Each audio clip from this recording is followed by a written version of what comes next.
Vicky. Yes. Yeah, right. You got some guy here. I mean, you know. Hey, Buzz, how about you can it? Why does this upset you so, Michael?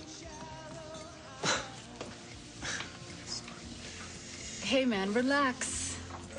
Buzz is just whistling in the dark. He doesn't know anything. Right? Yeah. Yeah. I'm just really tired of having to answer to people like Buzz Cooper. I'm sorry. You know, I think it's time you forgot about your work, Alan Spaulding, Buzz Cooper, and you focused on having fun. Okay. What do you have in mind? You need some tender, loving care. And I am just the woman to give it to you. Charlie, if you leave Philip now, you will be making the biggest mistake of your life. Wait a minute. Would you just back up a couple of seconds ago where you told me I was being noble? I like that. You were being noble, but you can also be stupid at the same time. I know. I've been in your shoes. Oh, come on. When I left Buzz, when I was carrying his child, Coop, I never should have left him. I should have stuck it out with him. If I had, then the name of Jeffrey Morgan would be nothing more than just a name. Instead, he is the father of the child that I'm carrying to this day. I hate it when you remind me of that. But you and Dad, you managed to That's work it out. because he is very loving and very understanding. But my point here is that I made a bad situation even worse by taking the proverbial high road instead of listening to my heart. Would you please stop thinking so much and start feeling? If this man says he needs you, then he needs you. I know he loves you.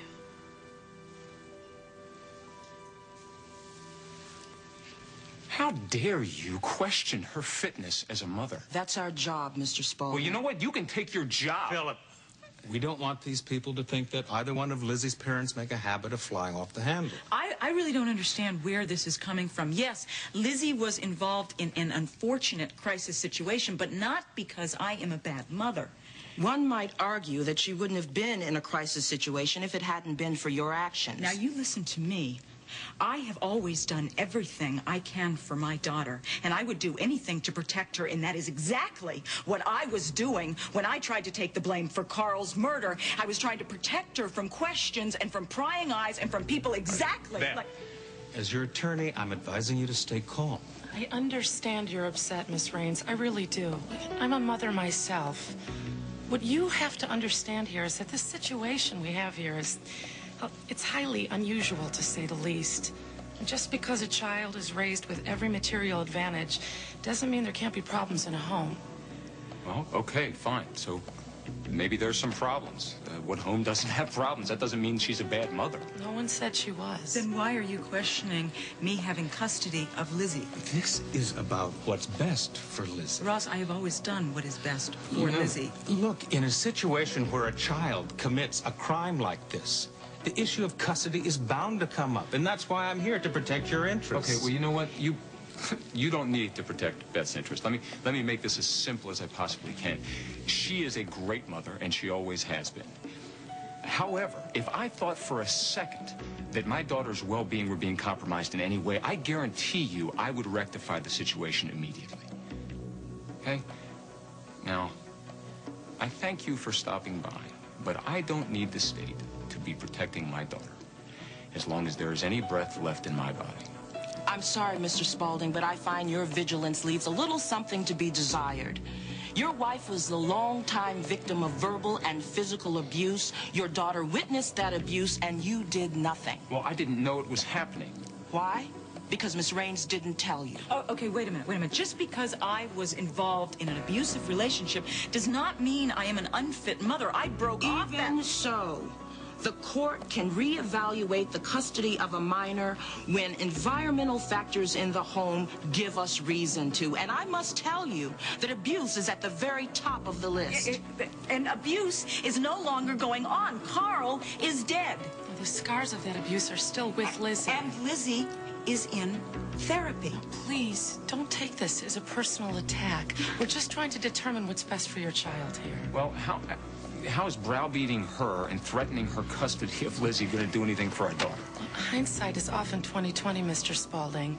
To recognize one's mistakes is hopefully to to learn from them. Okay, fine. So mistakes were made. Everybody makes mistakes. It is the number and degree of mistakes that Miss Raines made that is of concern to us. Okay.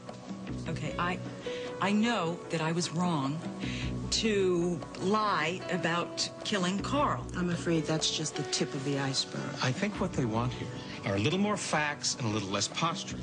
Very well. You were in an affair with an abusive man.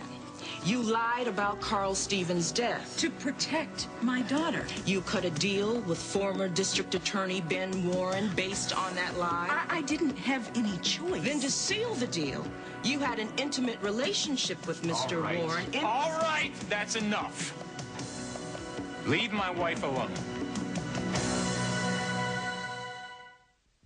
Would you please go to him? Well, what are you saying? Jump in with both feet? Take the big leap? Throw caution to the wind? That sounds like something I could do. He loves you, and I believe you're good for him.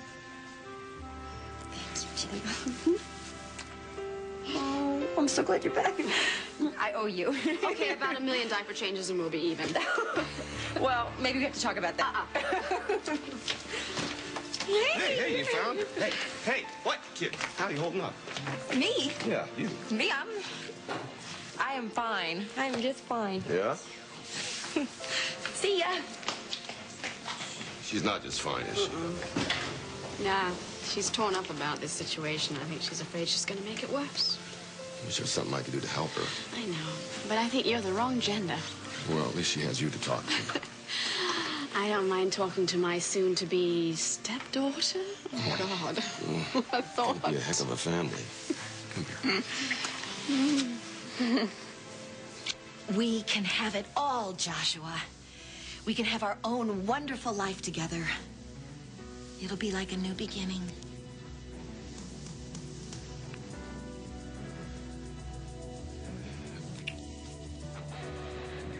What's wrong? Nothing. It's,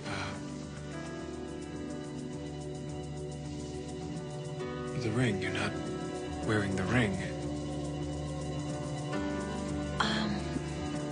No, I'm not, because I felt funny wearing it when we're not really married yet, but I'll start wearing it again as soon as you make me your wife. He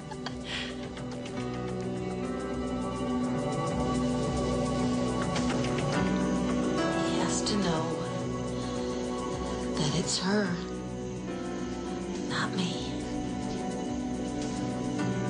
We spent too many years believing in him and his love. He has to know.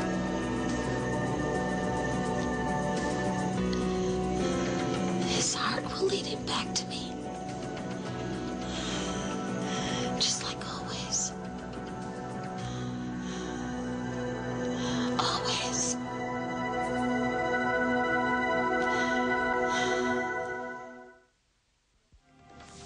Something wrong? I mean, if you don't like it when I talk about getting married, I'm sorry. It's just that I love you so much. And when I said all those things before about being the real Reva, I didn't mean to mess with your mind like that. I was just trying to buy some more time to convince you not to send me away. You're not mad at me, are you? No. No, I'm not mad at you at all. In fact, I think I understand why you did what you did. I was worried about it there for a minute. Well, don't be.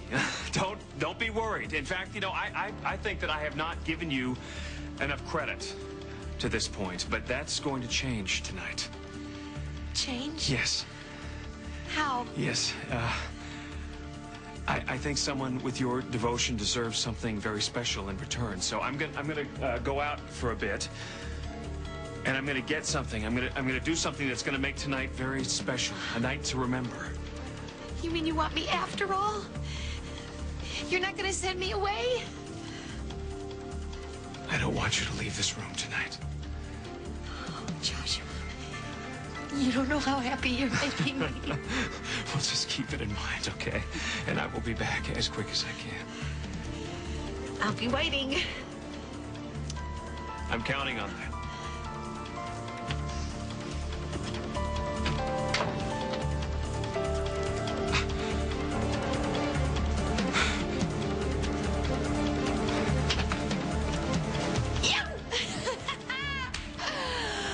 It worked. Joshua really loves me. Reva did what she was supposed to do. Now I have to do what I have to do.